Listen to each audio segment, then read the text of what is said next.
Hi, welcome to WMD, that's Woody's Modelling Diary. And we're here today on my 00 gauge last great project layout. I've been sort of busy over the last few months, sort of gluing track down and putting power feed wires in and baseboard joints. So that's the sort of thing which has been going on. Most of this track is now glued down and it's ready to be sort of wired up under the boards once I separate the rails from the different boards, and hopefully there'll be an update on that once I get round to that. One of the things which I've been doing just to give my fingers a rest from the burns of soldering is building this island platform, and really it takes a 3-coach DMU or a 3-coach loco hauled train. It's just ideal for what I want in that particular area. Now, nothing particularly extraordinary about platform building. There's plenty of articles on the internet and YouTube videos showing you how to do it, but I have added one detail which perhaps you see quite often on real platforms, especially those in urban areas, but you see very rarely modelled, and that's putting a cable run along the side, and you can just see that there. Just simulates what you see on the real platforms, and it's fairly easy to do, and it's one of those details which people will just sort of note and think, oh, that's interesting, not seen that on many models before. So how easy is it to do? Well, if it's Woody's Modelling Diary easy, it's going to be suitable for just about anybody out there. But let's go across to the bench and just have a look at how it was done.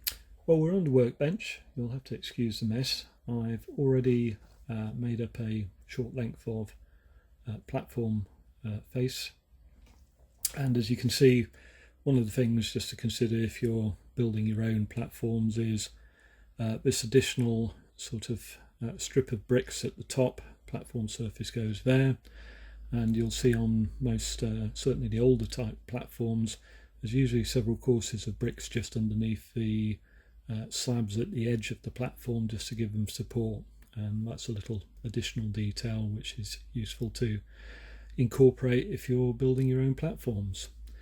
Anyway, back to the cabling. There's two elements to cabling in real life, the cable itself and a metal support bracket. And in model form, the cable itself, well, we can use real cable. I've got these lengths here, which I did salvage from I think an old DVD player or something like that before it got thrown out. Always useful to have a look inside and see if there's anything such as bits of cable or sockets or small screws and nuts and bolts and things like that. So that's the cable, and the other thing I've got for the brackets is nothing more than some plastic rod, and whilst we're talking about that, it's always useful to have some things in stock. I always try and keep some of this Slater's plastic rodding, and there's various sort of diameters in there. It's all fairly small stuff, which is very useful to have. Ignore the price on there, I think they're more like £5 or so now.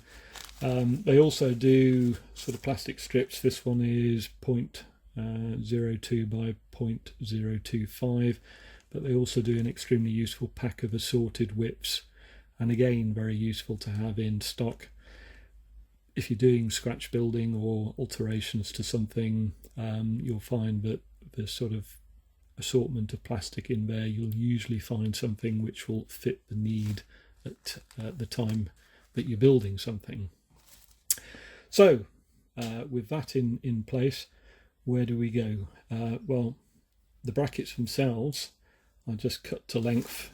If I can find my trusty rule, they're nothing more than about 5 mil, which is just over a foot, getting on towards 18 inches if you want to do 6 mil, and just slice that off. And again, And if we just do 4 of these for the purpose of this demonstration,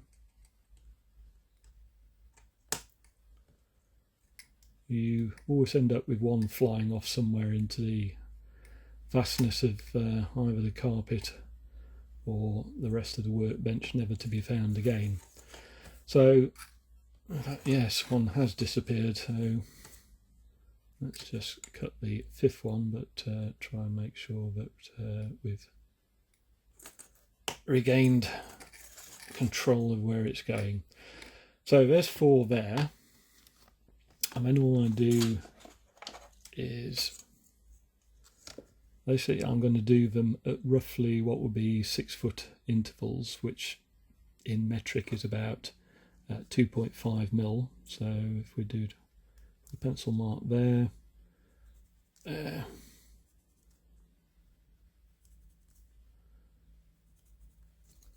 that just gives you the measurements you need. I'm just going to decant a little bit of super glue, which is my preferred adhesive for this, into this old plastic top from what used to be the container for film, when cameras took film rather than the digital media these days. As you can tell, I'm well prepared for this. Right, having found my trusty pair of tweezers, apologies about that, that's being prepared. All I do is just put a little bit of super glue on there, tweezer this on, try not to lose it. This is typical woody stuff. I generally try and follow the course of some bricks there, just to get it reasonably straight and level. The thing with this is, don't worry too much about the scale of it all, because the eye will just take in the overall impact of seeing something unusual, and it won't have anything to reference it to, but it will see that there's something there which is not that it always sees, and it won't notice that it's a little bit out of scale.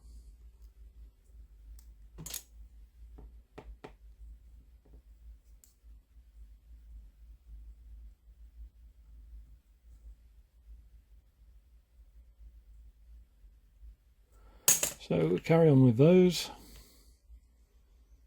Another thing useful to have in your toolkit of things are some toothpicks. They're quite convenient just to put super glue on. And the other thing which is quite convenient is an accelerator. This just sort of speeds up it just gives an instantaneous bond to the super glue. So you want something which has got a little bit of time for you to move things about, but at the same time you want the thing to set fairly quickly, and that's the stuff then to do it. So with those in place and they're sort of glued tight, all we do is put a little bit of super glue on there and there. Take our cable and I'll just lay it across that one, and I'm just going to put a little bit of activator on that.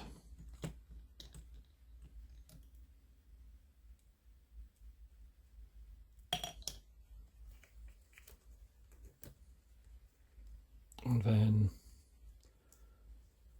we'll get this one into place. Oops, that hasn't actually done it.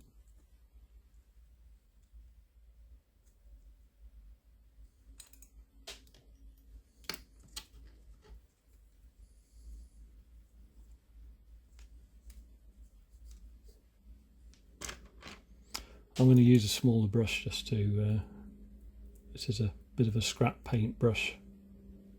So that's glued on there.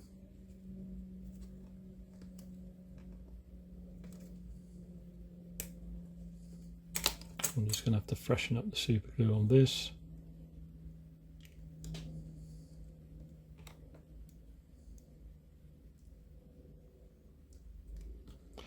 As you can tell, this is live TV, as it were, so things don't always work out as they should do, but we're getting there.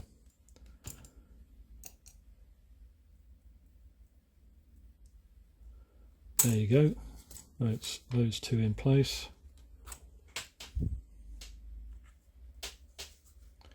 And again, just the first couple of sort of mounting points are the most difficult to do. After that it does get easier.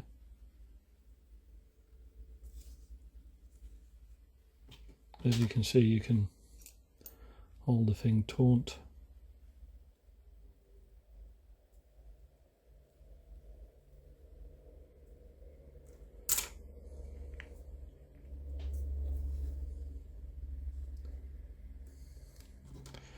He said.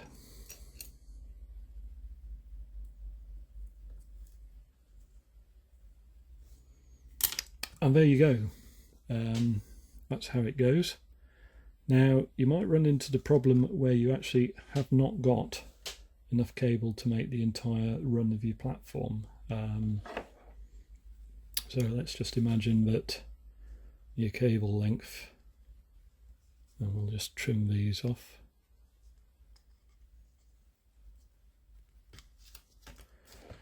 Your cables run out there. Well, I've just used some angled plastic card or plastic strip and made these little sort of glue two sides together. I don't know whether you can see that, and it sort of makes a T section. So we'll just straighten those wires up. We'll just put a bit of super glue there.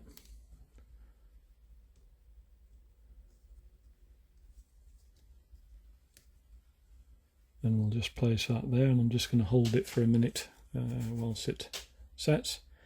And that just simulates a sort of junction box.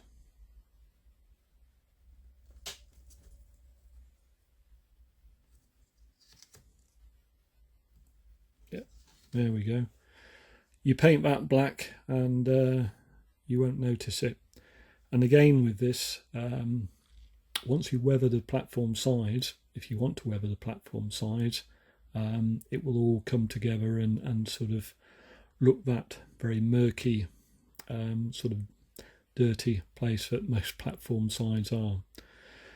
So there you have it. A little detail which you don't see on many models, but could be useful if you want to add that little bit of something to your own platforms.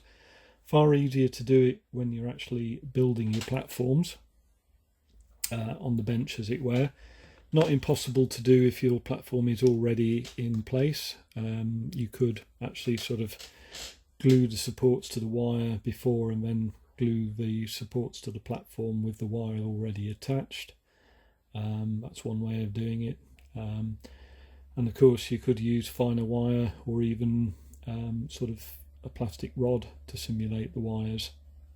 As I said, these wires are probably a little bit overscale, but overall I don't think you notice that in the sort of picture that your eye takes in. For end gauge, obviously you'd have to use a much thinner wire, and maybe even a steel rod would be the best thing to use. But I hope that's been of interest. Thanks for bearing with me. Apologies about some of the fumblings going on there, but that's probably more realistic of how modelling goes. I don't know about you, but normally you could do with a third hand just to do some decent holding of things whilst you're gluing. But anyway, thanks for watching. You take care of yourselves, and to those who've subscribed, again, many thanks. I'm still amazed by people subscribing, but very, very thankful. So take care, everyone, and hopefully we'll have an update on the layout fairly shortly. Bye. I'm just going to add this to the end of the video. I actually managed to, before editing the video, weather the platform which I built, and you saw on the layout. And this is the sort of sample piece which I did. And as you can see, the brickwork and cabling all looks fairly bright. And you can see with a bit of weathering, which is done with an airbrush and some sort of earth coloured paint heavily thinned down, it sort of nicely fades and becomes part of the scene and looks as though it's been there for a long time, which is just what you want. So that's what it can look like. So I hope that's of interest and use. Thanks, bye.